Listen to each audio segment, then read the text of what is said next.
아무래도 이제 근데 오늘 또 긴급 진단으로 모신 이유가 있죠. 네. 환율 이야기 저희 해봐야 되는데 변동성 측면에서 어떤 뷰 가지고 계신지 일단 그 분석부터 시작해 보겠습니다. 일단 기본적으로 저희 올해 전망은 이제 강달러 뷰였었고요. 그때도 이제 한번 말씀드렸던 것처럼 금리 인하에 기대해서 이제 달러가 약세로 가는 부분들은 저희는 아직까지는 가능성이 낮다라고 보고 있던 상황이라서 연초부터 이제 연준 금리 인하 시점에 대한 프라이싱이 계속 뒤로 지연이 되면서 이제 달러가 강세로 가는 이런 구간이라고 보시면 될 것 같습니다. 다만 달러 원의 한정 지자면은 1월 달에는 환율이 좀 많이 올라갔지만 네. 2월 달에는 저희가 1,330원에 껌딱지 붙여놨다라고 할 정도로 박스권이었었고요. 그리고 그때 이제 박스권 상단을 만들어줬던 거는 당국에 아무래도 구두 개입이 40원에서 있었다 보니까 그 40원 언저리에서는 시장에서 자체적으로 물량을 정리한다든지 롱플레이를 아니면 내고 물량들이 유입이 되면서 자체적으로 이제 포지션 상단을 막아주는 이런 자정작용이 있었거든요. 네. 다만 이번 달 들어서는 연준 금리 인하에 대한 이제 프라이싱이 다시 한번 뒤로 밀렸고 두 번째는 위안화 관련된 리스크가 커지면서 원화가 그거에 연동되다 보니까 요 1,340원 뚫리고 50원대까지 레벨을 높이고 있는 상황이다라고 보시면 될 것 같습니다. 네. 이게 보통은 이 정도 환율이면 약간 위기라고 느끼는 경우가 많잖아요. 예를 들어 코로나 때 많이 올랐던 게 1,400원을 갔었나요? 조금 넘었나 그랬을 텐데. 코로나 때 이제 그 이슈가 있어서 1,295원인가 6원까지 갔었을 거예요. 그러면 그 다음에 하여튼 22년에 많이 오를 때가 1,400원을 넘었었나요? 못 넘었었나요? 1,440원대가 그랬었죠. 그때는 일시적으로 가고 떨어졌는데 네. 지금 1,354원이면은 별 차이가 없다라고도 볼 수 있는데 경제는 우리나라 수출 잘 되고 그렇잖아요. 좀 과한 느낌이 전 약간 있어서 그런 건 어떻게 해석하세요? 저는 적정 평가 구간이다라고 생각을 오히려 지금이 하고 있고 개인적으로는 네. 요 수출이 잘 되는 건 맞지만 과거하고 이제 수출 업체들의 환율 소화하는 패턴이 좀 많이 달라졌거든요. 이게 코로나 이후를 보시게 되면 외환 시장이 거의 요동을 친다고 할 정도로 변동성이 커지니까 수출업체 입장에서는 쉽게 내고 물량을 소화를 못하는 거죠. 네. 왜냐하면 내가 오늘 환율을 정리하고 달러를 다음날 출근했는데 한 20원 올라가 있거든요. 무지하게 혼나겠군요. 네, 그분은. 그러면 5원 네. 올라갔으면 아유 좀 하루 이따 팔 걸 그랬어요. 네. 이렇게 하지만 20원 정도 레벨이 올라가 버리면 환율이 하루 1%면 난리 이제 납니다. 사장님이 네. 전화하시겠죠. 네. 민과장 잠깐 아이고. 들어와봐 이렇게요. 그렇게 전화 안 하실 것 같은데요? 어떻게 해요? 더 거칠게 전화하실 것 같은데요? 들어가면 이제 네. 그때부터 본격 네. 이제 본 게임이 시작이 되니까 지켜드리죠. 네. 네. 네, 네. 그러다 보니까 이제 상방 변동성이 커져서 그게 수출업체들 입장에서는 과거처럼 우리가 수출 대금을 받았으니까 원화로 환전하자 이렇게 약간 조건 반사적으로 거래를 했었거든요. 근데 네. 그런 부분들이 고점이 확인되어야지만 물량이 나오는 이런 상황으로 많이 바뀌었고 네. 이게 단적으로 어떤 리스크가 있었냐면 아까 말씀하셨던 2022년에 연초에 환율 1,210원이었었거든요. 네. 근데 가을에 1,440원 갔어요. 1,440원. 그럼 이제 중공업체들은 코로나 이후에 수주가 계속 좋았단 말이에요. 그럼 이 중공업체들은 3년, 5년 단위로 이제 주문을 받으니까 그 기간 동안 환위험을 해지를 해요. 보통 하죠. 이제 3년 기간, 5년 기간을 하죠. 근데 요거를 저희가 파생으로 하게 되는데 파생 거래로 하게 되면은 뭐 다들 아시겠지만 데일리 세틀먼트라고 해서 네. 일일 정산을 하잖아요. 네. 그래서 제 가격보다 제가 팔기로 한 가격보다 시장 가격이 올라가면 왜냐하면 이걸 안 걸었으면 저는 더 높은 가격에 팔았었을 그렇죠. 테니까 네. 손실이 발생합니다. 그럼 요거를 조금 어려운 개념이라서 쉽게 말씀을 드리자면 파생한도라는 게 마이너스 통장 같은 거라고 생각하시면 네. 돼요. 기존에 마이너스 통장이 1억이 있으면 네. 계속 손실이 발생해도 저는 그 1억 한도 안에서 채우는 거예요. 근데 문제는 제 신용등급으로는 1억까지밖에 한도가 안 나와요. 근데 이게 채우다 보니까 1억이 다 차버린 거죠. 그럼 전 추가적으로 여기서 한도를 끌어다 쓸 수가 없게 돈을 되잖아요. 넣어야 되겠군요. 네. 회사에서. 근데 이제 중공업체 입장에서는 2022년 환율이 올라갈 때 수주가 연초에 굉장히 좋아서 환해지를 파생으로 걸었는데 환율이 200원이 올라간 거죠. 제가 팔기로 한 가격보다. 네. 네. 네. 그러면 당연히 그 한도가 다 차버립니다. 근데 그 한도가 차버리면 중공업체들이 환해지를 할 수가 없는 거예요. 네. 그럼 이게 중공업체의 비즈니스는 선박을 건조해서 판매하는 건데 이제 환위험을 테이킹을 하게 돼버리는 그렇죠. 거죠. 3년, 5년짜리를요. 이게 굉장히 리스키하기 때문에 이제 중공업체들도 전략을 좀 바꿨다. 소극적인 환율 대응으로 바꿨다라고 보시면 될 것 같고 올해 같은 경우에도 지금 1분기에 뭐 우리나라 조선 3사가 대부분 수주 물량이 굉장히 잘 나오고 있는데 생각보다 물량은 시장에 많이 없습니다. 달러를 갖고 있군요. 쟁여두고 있는 거죠. 네. 고점 확인되면 그때 가서 팔게. 왜? 라고 물어보면 우리 2022년에 그때 섣불리 환해지 걸었다가 가을에 정말 환율 리스크가 너무 커지니까 네. 모든 재무팀 직원들이 환율만 쳐다보고 있는 거거든요. 네. 그런 리스크를 이제 미연에 방지하기 위한 리스크 매니지먼트가 이제 시장에서의 수출이 좋아지더라도 네. 중공업 물량이 많이 나오더라도 상단을 막아주는 재료로 소화가 되고 있다.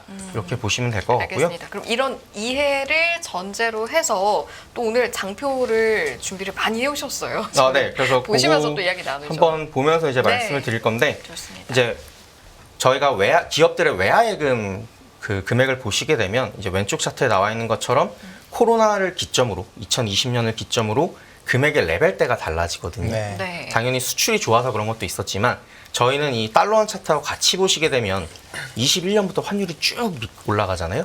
이게 변동성이 커지다 보니까 아까 말씀드린 것처럼 바로바로 대응을 못하는 거죠. 네. 그러니까 은행에 와서 외화예금 형태로 말씀해 주셨던 것처럼 달러를 쟁여놓습니다. 환율 고점 확인되면 그때 팔려고요. 네. 그래서 이 외화예금 레벨 자체가 올라오고 있는 게 수출이 아무리 좋아지더라도 우리나라 외환시장에서 과거처럼 굉장히 공격적인 매도로 이어지지는 않는 요인으로 작용하고 있다. 이렇게 보시는 게 맞을 것 근데 같습니다. 여기 서머리에 보면은 저희 제가 이걸 미리 좀 보고 왔는데요. 네. 환율 이 전망을 보니까 예를 들어 2분기에는 고점이 1,420원이고 저점이 1,320원인데 내년 4분기 정도 가면은 1,200원대까지 떨어지는 걸로 보고 계시잖아요. 근데 네. 이제 우리가 달러를 갖고 있다가 손실 보는 거는 약간 용서가 돼도 원화를 갖고 있다가 환율이 올라 손실 보는 거는 혼날 것 같아서 이렇게 환율이 많이 떨어지는 걸 혹시 보는 이유는 혹시 왜 그러실까요? 그러면? 일단 들어오기 전에 작가님께서 신신당부를 하셨는데 엔화 얘기까지 해달라. 네. 아, 예. 일단 하고 애나 가시죠. 시간 네, 아직 첫 번째로 있습니다. 네. 이제 연결해서 이야기가 네. 이어지는데요. 저희는 연준 기준금리 인하 시점을 9월로 애시당초 보고 있었고 네. 그게 아직까지는 변동 없이 유지를 하고 있습니다. 근데 이런 상황에서 달러가 이제 금리를 인하한다 그러면 약세로 가는 게 맞을 텐데 그 시점에서 어떤 통화가 가장 강해질 건지를 봐야겠죠. ECB나 BOE는 같이 내릴 거기 때문에 유로랑 파운드는 아닐 거고요. 네. 저희는 금리 동결 또는 추가 1회 인상 가능성이 열려 있는 BOJ 통화 정책하고 비교를 한다면 엔화가 강세로 가면서 달러가 약해지는 게 올해 겨울부터 내년까지 진행될 시나리오다라고 보고 있거든요. 그래서 그런 관점에서 본다면 이제 엔화가 강해지면서 나오는 달러 약세 때문에 달러 환율도 우하향할 가능성이 높다. 이렇게 저희는 시나리오를 그리고 있다라고 보시면 될 것 같습니다. 2분기가 고점인 거는 금리가 9월에 내려간다고 하더라도 환율은 먼저 조금 반응할 거다 이런 느낌인가요? 일단 2분기 고점을 보는 이유는 중국이랑 요 연준 통화 정책에 대한 시장에 굉장히 낙관적인 기대가 있었잖아요. 연준은 내려줄 거야. 3월? 그럼 이제 6월이야. 근데 네. 그 6월도 이제 9월로 넘어가는 단계거든요. 요런 일련의 과정들을 반영해서 고점을 1,420원까지 저희가 올려놓은 거고요. 네. 다만 이제 그 이후에는 말씀드린 것처럼 9월에 인하를 한다 그러면 항상 시장은 이제 앞서 나간다라고 이야기를 네. 많이 하잖아요.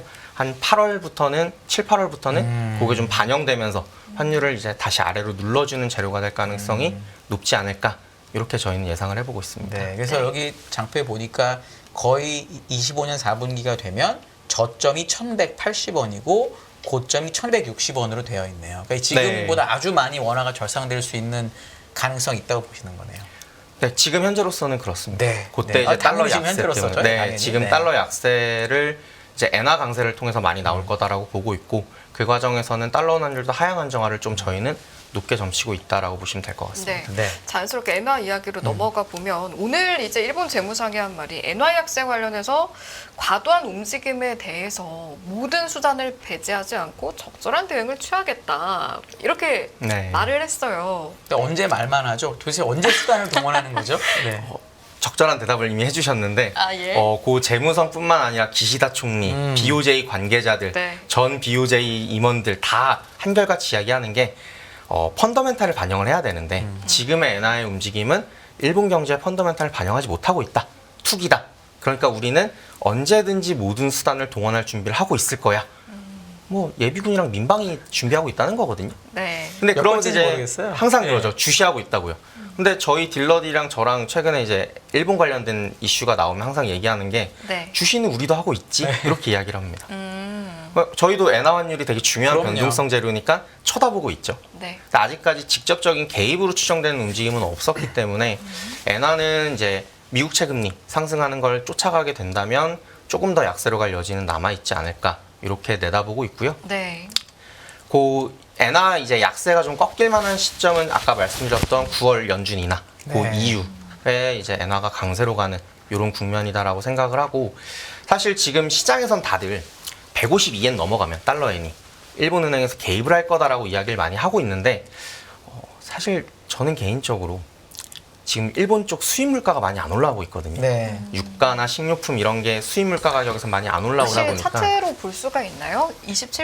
27페이지에 내용이 좀 있는 것 같아서 괜찮으시면 네, 보시면서 여기 이야기 나누면 좋을 것 왼쪽 같습니다. 차트를 보시면 네. 일단 수입 물가에서 일본은 이제 에너지랑 식료품이 굉장히 중요한데 얘네가 안 올라가고 있어요. 2021년, 2022년만큼. 그러면 일본은행 입장에서는 엔화 약세를 굳이 잡을 유인이 저는 없다라고 생각을 수출 하거든요. 경쟁력을 약화시킬 필요가 없겠죠. 네, 그렇죠. 근데 왜 계속 주시하고 있다, 뭐 모든 수단을 동원하겠다 이런 립서비스를 하느냐라고 한다면 저는 미국의 눈치를 보고 있기 때문에 립서비스라도 하는 거다라고 생각을 하거든요. 인위적 통화 약세를 하고 있다라는 의심을 말로 지워주는 때우는 거죠, 건가요, 계속. 지금? 아니 네. 우리는 주시하고 있고 네. 대응할 거야. 근데 이건 우리가 아무것도 안 하기 때문에 이러는 게 아니라 시장에서 투기를 하는 거다. 쟤네가 나쁜 놈이야라고 화살을 돌리는 거거든요. 그래서 그런 관점에서 본다면 엔화는 지금 굳이 BOJ 입장에서 약세를 막을 만한 뭐 강력한 유인이나 트리거는 없지 않을까 이렇게 저희는 생각을 하고 있습니다. 옌이 예를 들어 근데 152엔에 개입할 거라는 시장의 기대는 왜 생긴 거예요? 왜냐면 왜 150은 아니고 149는 아니고 이 있잖아요. 뭐 이게 라운드 넘버도 아니고 고점도 아니고 아무것도 아닌데 152엔을 왜 기대하는 거예요? 처음에는 기술적인 분석을 했을 때 네. 딜러들이 먼저 그걸 분석을 하거든요. 네. 뭐 분석을 했는데 152 정도가 저항선이다. 이거 뚫리면 다음 저항선 얼마야? 라고 했을 네. 때 160인데? 네. 그럼 152에서 맞겠지. 네. 이 얘기가 돌고 돌다가 어느 순간 정론이 되는 거예요. 네. BOJ가 그 얘기를 한 것처럼. 네. 그러니까 이제 시장에서 그 레벨을 타겟해서 다들 조심하는 거죠. 150엔이 혹시나 넘어가면 뭐 특정 매도가 나온다. 이거 개입인가? 이거 도망을 가게 되거든요.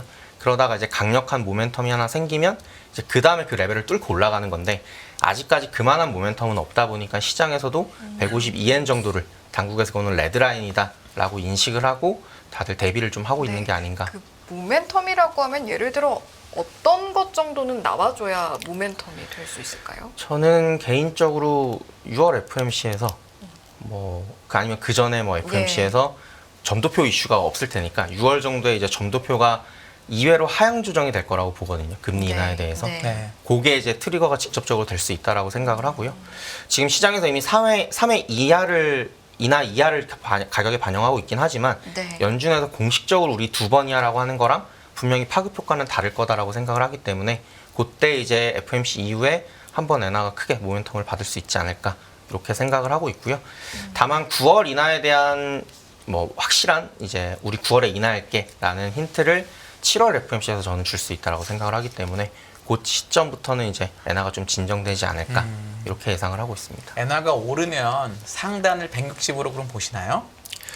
저는 사실 155 정도가 155. 마지노선이라고 생각을 하고 있고요. 그럼 사실 지금 150 좀 넘었으니까 네. 올라봤자 한 2, 3%인 거잖아요. 네, 그렇죠. 그럼 이제 뭐 엔이 약해질까봐 뭔가 걱정하고 투자를 하는 거는 좀 어색한 상황까지 온 거 아닌가요? 그러면? 근데 이제 문제가 N1으로 기준으로 보면은 레벨은 엄청나게 이제 여전히 낮고 지금 800 800 한 중후반대 네. 가격 나올 거거든요. 근데 그 레벨이 계속 유지가 되고 있어요. 네. 뭐 한 3개월 이상 지금 유지가 되고 있는 것 같은데 그러다 보니 이제 엔화가 더 빠질 거를 걱정하기보다는 저는 개인적으로 N1의 스탠다드는 1,000원에서 유지가 된다라고 생각을 해서 N1에 대한 투자는 저가 매수로 대응하는 게 맞다. 이런 N을 생각을 가지고 사서 있습니다. 원으로 바꿀 사람은 N 사놓는 게 좋겠다 이런 말씀이시죠? 네, 맞습니다. 네. 알겠습니다. 저희가 주로 이제 달러원이나 아니면 엔 위주로 보긴 했는데 주요국 환율 전망도 이제 내년 관련해서 좀 정리해 놓으신 표가 있길래 이것도 전반적으로 한번 짚어보면 어떨까 싶은데요. 일단 기본적으로 저희는 제가 이제 외환시장에서 좀 이상한 친구라고 많이 왜 이상한 왜 이상한 좀 친구시죠? 네, 특이하다라고 다들- 이상한 표현이 안 좋네요. 아, 그래요? 특이한으로 그러니까 바꾸시죠. 옛날에 영화 중에 좋은 독창적. 놈, 이상한 놈, 특별한 나쁜 놈 정도 있었는데 어떠세요? 저는 딱 네. 가운데 아. 위치해 있긴 한데 저희는 기본적으로 달러 강세를 계속해서 상반기까지는 주장을 하고 있고요. 그런 관점에서 봤을 때 유로화랑 파운드, 여기는 파운드를 제가 가격을 안 넣어놓긴 했지만 특히나 유로화 같은 경우에는 굉장히 고평가되어 있는 통화다라고 생각을 하고 있습니다. 왜 그러냐면 주요국이 결국 통화 정책을 전환할 때 이게 지금 외환시장의 주요 가격의 모멘텀이잖아요. 그러면 어떤 기준을 가지고 통화 정책이 전환되는지를 봐야 되는데 첫 번째는 저희는 디스인플레이션 추세, 이제 물가 상승 둔화가 얼마나 빠르게 되고 있는지. 두 번째는 주요국의 성장, 뭐 분기 GDP가 얼마나 성장했냐 요거를 봐야 되고 세 번째는 신용 경색이 발생할 수 있는지 그 여부를 점검해 봐야 된다고 생각을 하거든요. 근데 지금 유럽 같은 경우는 보시게 되면 일단 기본적으로 디스인플레이션이 계속 진행이 되고 있고요. 물가 네. 상승 둔화가 2%대까지 빠졌고 문제는 결국에 성장인데 이게 중국 경기가 둔화되면서 지금 가장 큰 타격을 받고 있는 국가 중에 하나가 독일이거든요. 그럼 이게 독일이요? 네, 이 독일 제조업 자체가 남유럽 재정위기 이후에 지금 가장 최장기간 침체 구간에 머무르고 있거든요. 그러면 ECB 입장에서는 금리 인하를 서두를 명분이 3개 중에 2개가 충족이 됐기 때문에 저희는 연준보다 더 있다라고 생각을 하고 있어요. 그래서 제가 지난번에 나왔을 때 아나운서님이랑 이준수 선생님 계실 때 네.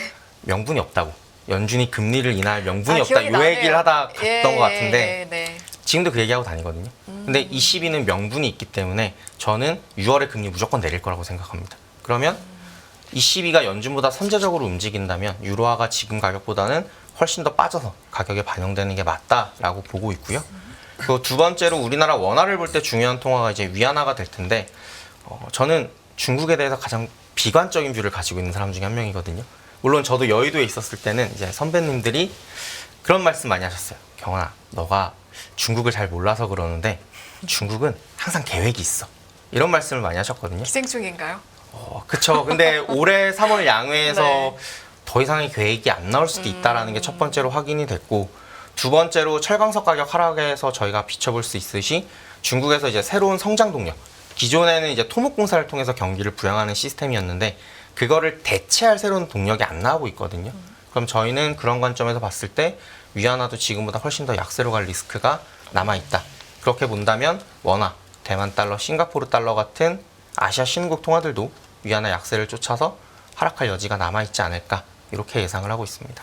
위안화가 근데 이 위안화의 그러니까 중국의 GDP 비중하고 미국의 GDP 비중을 격차를 그려보면 쭉 줄다가 이제 22년에 처음으로 다시 벌어지긴 하는데 다른 모든 나라들은 GDP 격차가 줄면 통화가 항상 강세였더라고요. 근데 위안은 그러다가 어느 순간에 7대인가 6대로 한번 인위적으로 올려놓더니 위안화를 약간 7, 6점 몇에서 계속 6에서 7 정도에서 계속 유지하는 느낌이 있거든요. 이거를 제조업의 경쟁력을 위해서 인위적으로 위안화를 약세로 유도한다. 그래서 결국 중국은 어느 순간이 되면 엄청나게 재정 정책을 쓰거나 하는 거를 통해서라도 위안화 환율을 그러니까 그렇게 하더라도 위안화 환율이 별로 안 올라가서 자동으로 경제가 좋아질 수 있다라는 뷰도 있는데 그렇게 중국을 아주 좋아하는 분들 그렇게 얘기하는 분도 있더라고요. 이거에 대해서 혹시 어떻게 보세요? 그럼 위안화 환율이 지금보다 별로 많이 안 올라갈 거니까 그렇게 되면 위안화도 유로랑 똑같이 저평가라고 보고 있고요. 저희가 이제 환율을 볼 좀 때 길게 보면 저평가, 고평가, 저평가. 지금도 저평가라고 저평가. 고평가라고 볼 때, 고평가라고 보신다는 보고 있는데 거죠? 예, 예. 요 장표 하나 보면서 말씀을 드릴 네. 건데요. 저희가 통상 이제 환율을 볼 때 이제 모델도 만들어서 많이 보죠. 근데 이 모델을 제가 세미나에 가거나 고객들한테 설명을 할 때 뭐 벡터토 리그레션 모델이 있는데요. 뭐 변수가 이런 못 알아들으시거든요. 다들 이제 주무시겠죠. 그래서 이제 요걸 조금 쉽게 설명하기 위해서 통화 가치 함수라는 걸 저희는 쓰거든요. 네. 뭐 설명은 심플합니다. 성장이 가장 첫 번째고 변수고 두 번째로 이제 자산 성과를 비교해 보자라는 거고 이제 뭐 통화 정책이나 이런 건 잔차로 들어간 이런 개념인데 저희는 그 중에서도 자산 성과를 굉장히 중요하게 봐요.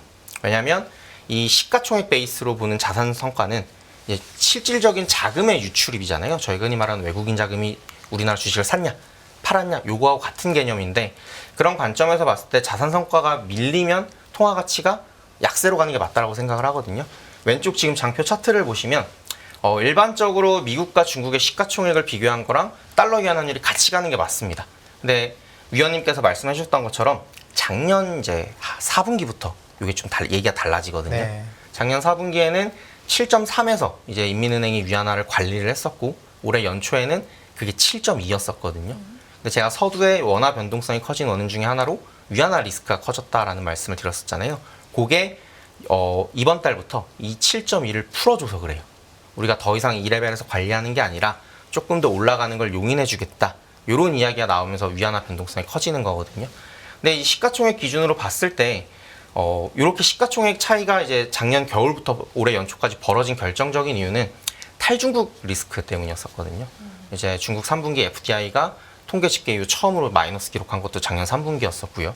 그리고 그 수혜를 뭐 인도, 멕시코, 심지어 일본 주식시장이 보고 있다. 이런 이야기를 저희가 연말에 많이 했었잖아요. 네. 그것처럼 요 자금 빠져나간 기준으로 본다면 위안화는 여전히 고평가되어 있고 달러 위안 환율은 위로 올라가는 게 맞다라고 저희는 그럼 생각을 하고 원화도 있습니다. 사실 약세일 가능성이 높은 거네요. 원화도 똑같은 개념으로 저희가 접근을 하게 되면요. 잠시만요. 네. 천천히. 네, 35페이지 오른쪽 차트인데 연초에 더 올라갔어야 된다 저는 생각해요. 근데 그거를 1월 달에 외국인 주식 자금 유입이 막아준 거라고 저는 보거든요. 그래서 원화가 고평가돼 있는 거를 적정 가치로 평가를 못 받게 했던 게 외국인 주식 자금 유입이었는데 그럼 이제 그렇게 물어보시죠. 2월에는 외국인들이 코스피 더 샀는데 네. 8조 원 샀는데 환율이 왜 안 빠져? 이걸 많이 물어보시는데 아마 시간상 요거 하나 말씀드리면 그렇죠. 끝날 것 같은데요. 36페이지 이제 오른쪽 차트 보시면 네. 환율은 상대적인 개념이거든요. 외국인이 우리나라 주식 사는 것만큼 우리나라가 해외 주식 사는 것도 같이 봐야죠. 그래서 저희는 이거를 우리나라 금융시장의 달러 수지라고 부릅니다. 그래서 그 달러 수지를 보시게 되면 1월 달엔 제가 말씀드린 것처럼 외국인 자금이 대거 유입되면서 워낙 고평가를 유지시켜줬어요.